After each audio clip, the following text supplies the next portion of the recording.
लेकिन बुलेटिन की शुरुआत करेंगे केंद्रीय कैबिनेट की बैठक के साथ, जिसमें किसानों को बड़ी सौगात दी गई है। देखिए खबर। आप जानते हैं कि माननीय प्रधानमंत्री श्री नरेंद्र मोदी जी ने कोविड हो चाहे वेस्ट एशिया में कॉन्फ्लिक्ट हो, किसानों के लिए, किसान भाइयों के लिए एक हमेशा एक तरीके से एक सेफ्टी शील्ड बन के खड़े हुए हैं। और किसी भी तरह के फर्टिलाइजर में अप्स एंड डाउन्स जो भी आए, कभी उसका प्रभाव हमारे किसानों पे पड़ने नहीं दिया। हालात चाहे कैसे भी रहे हों, केंद्र की मोदी सरकार ने अन्नदाता किसान की जरूरत को हमेशा प्राथमिकता में रखा है। केंद्र सरकार ने किसानों की जरूरत को हमेशा समझा भी है और हर मुश्किल का हल भी दिया है। फिर बात चाहे कोरोना संकट की हो या मिडिल ईस्ट में इन दिनों चल रहे अमेरिका, इजराइल और ईरान के बीच की टेंशन हो, सरकार ने हर कदम पर किसानों का साथ दिया है। और अब हुरमुज जल डमरू मध्य में जहाजों की आवाजाही रुकने से यूरिया और अमोनिया की कीमतों में उछाल के बीच केंद्र सरकार ने फास्फेटिक और पोटाश उर्वरकों पर खरीफ सीजन 2026 के लिए 41,534 करोड़ रुपए की सब्सिडी को मंजूर किया है। खरीफ सीजन के लिए न्यूट्रिएंट बेस्ड सब्सिडी स्कीम में 41,534 करोड़ रुपीस का सब्सिडी का पैकेज। पीएम मोदी की अगुवाई में बुधवार को हुई कैबिनेट बैठक में किसानों को राहत देने के लिए बड़े सब्सिडी पैकेज का ऐलान हुआ है। साथ ही देश के इंफ्रास्ट्रक्चर, ऊर्जा और कृषि से जुड़े कई बड़े फैसलों को मंजूर किया गया है। पहले आप इन्हें समझ लीजिए। कैबिनेट बैठक में 1,74,000 करोड़ रुपए से ज्यादा के प्रस्तावों को मंजूरी दी गई। इन फैसलों में कृषि, ऊर्जा और शहरी परिवहन शामिल हैं। कैबिनेट ने खरीफ सीजन 2026 के लिए NBS स्कीम को मंजूरी दी है। सरकार फास्फेटिक और पोटाश उर्वरकों पर करीब 41,533 करोड़ रुपए खर्च करेगी। ये पिछले साल के बजट से करीब 4,317 करोड़ रुपए ज्यादा है। अब नई दरें 1 अप्रैल से 30 सितंबर तक लागू रहेंगी। सरकार के इस फैसले का मकसद अंतर्राष्ट्रीय बाजार में कच्चे माल की कीमतों में हो रहे उतार चढ़ाव से किसानों को बचाना है। कोरोना के बाद DAP की कीमतें तेजी से बढ़ी हैं, लेकिन सरकार ने किसानों के लिए खुदरा कीमत को 1,350 प्रति 50 किलो बैग पर स्थिर रखा है। कोविड के समय से अब तक का एक्सपीरियंस देखें तो फर्टिलाइजर के प्राइस किसी भी कारण से दुनिया में अगर ऊंचे हुए हो, लेकिन उसका प्रभाव भारत पे नहीं पड़े, ऐसी व्यवस्था माननीय प्रधानमंत्री जी ने की। आज का फैसला भी उसी संकल्प का है। जो DAP बहुत इम्पोर्टेंट फर्टिलाइजर है, इसका 50 किलो का बैग एकदम फिक्स 1,350 रुपये पे लगातार चलाया गया है।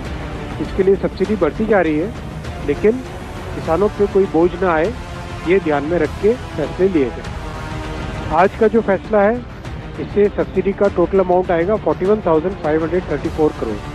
मिडिल ईस्ट में जो युद्ध चल रहा है, उसके बीच किसानों के लिए फर्टिलाइजर पर संकट के बादल मंडरा रहे हैं, लेकिन भारत ने अपने किसानों के लिए फर्टिलाइजर की पूरी उपलब्धता रखी है और अब एक बार फिर से किसानों को किसी प्रकार की कमी न हो, इसका आश्वासन दिया गया है। कहीं पर भी देश में फर्टिलाइजर की अवेलेबिलिटी पे कोई क्वेश्चन मार्क नहीं आया है। तो अगर आप देखेंगे, फील्ड में भी अगर आप पता करेंगे, लोकल न्यूज़पेपर्स ने भी बहुत जगह छापा कि फर्टिलाइज़र बहुतायत में अवेलेबल है। और इसमें जो आने वाला हमारा सीज़न है खरीफ का, इसमें कहीं पर कोई कवरेज की दिक्कत नहीं है, बल्कि कुछ जगह पे जितनी रिक्वायरमेंट नहीं थी उससे पहले ही लोगों ने खरीदना चालू कर दिया था, जो कि गलत है, नहीं करना चाहिए। क्योंकि हमने बहुत स्पष्ट तौर पे देश के सामने क्लियर फर्टिलाइज़र की अवेलेबिलिटी के, प्रोडक्शन के आंकड़े रख दिए थे।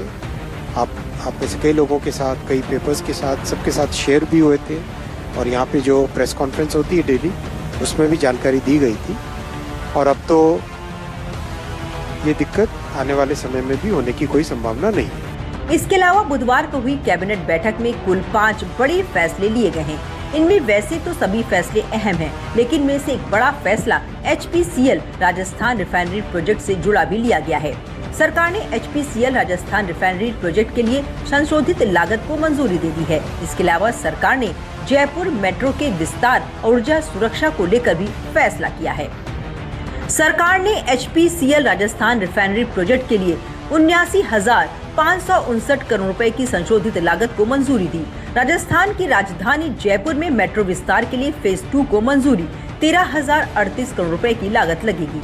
ऊर्जा सुरक्षा के लिए कैबिनेट ने 40,000 करोड़ रुपए के 2 बड़े हाइड्रो इलेक्ट्रिक प्रोजेक्ट को भी मंजूरी दी है। HPCL Rajasthan refinery project Rajasthan के बालोतरा जिले में है। ये रिफाइनरी 9 MMTPA क्षमता वाली होगी। इसके अलावा जयपुर मेट्रो के विस्तार के रूप में राजस्थान को बड़ी सौगात मिली है। बहुत बड़ी रिफाइनरी बन रही है। जैसा आप सब जानते हैं कि भारत दुनिया का 4th लार्जेस्ट रिफाइनर ऑलरेडी बन चुका है। हमारी refining capacity 258 million metric tons per annum की कैपेसिटी। अब इसमें 9 million metric tons per annum की कैपेसिटी और बढ़ जाएगी। कॉमर्शियल ऑपरेशन इस रिफाइनरी का जुलाई 2026 में चालू हो जाएगा। 1 किलोमीटर लंबा एक मेट्रो स्ट्रेच जयपुर का अप्रूव हुआ है। जयपुर बहुत बड़ा शहर बन चुका है। हम सब जानते हैं करीब 50 लाख की पॉपुलेशन पे पहुंच चुका है और बहुत बड़ा conference, tourism, health care, education, इन सब सेक्टर्स के लिए, इन सब एक्टिविटीज़ के लिए जयपुर एक बड़ा प्रसिद्ध स्थान बन चुका है और दिल्ली से नज़दीकी होने का भी एक लाभ है। कुल मिलाकर माना जा रहा है कि इन परियोजनाओं से न केवल बिजली उत्पादन बढ़ेगा बल्कि ये रोजगार के नए द्वार भी खोलेगा। साथ ही ये परियोजनाएं पूर्वोत्तर भारत को ऊर्जा के क्षेत्र में आत्मनिर्भर बनाने की दिशा में एक बड़ा कदम साबित होगी।